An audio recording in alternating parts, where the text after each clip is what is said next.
अब हम चौथे अध्याय का 33वां श्लोक पढ़ रहे हैं।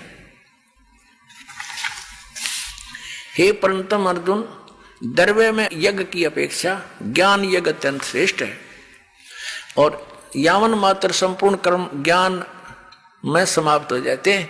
ये जिस तरह के तू मनमाना आचरण कर रहा है, ये डले ढो रहा है, ये सब कर्म तेरे बंद हो जाएंगे, खत्म हो जाएंगे, और फिर शास्त्र अनुकूल साधना तेरी प्रारंभ हो जाएगी।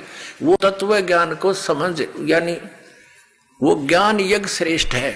अब चौथे अध्याय के 34वें श्लोक में कहा है कि वो तत्व ज्ञान जो सुख संवेद 5वां है, उस तत्व ज्ञान को, उस 5वें वेद को जो सच्चिदानंद घन ब्रह्म ने स्वयं आकर के बोला है अपने मुख कमल से, वो सच्चिदानंद घन ब्रह्म की वाणी 5वां वेद सुख संवेद है। और उसमें बड़े विस्तार के साथ धार्मिक अनुष्ठानों की जानकारी दी है। वो तत्व ज्ञान है। उस तत्व ज्ञान को तू तत्वदर्शी संतों के पास जाकर समझ देखना। चौथे अध्याय के 34वें श्लोक में, चौथे अध्याय का ये 34वां श्लोक है। उस ज्ञान को, कौन से ज्ञान को?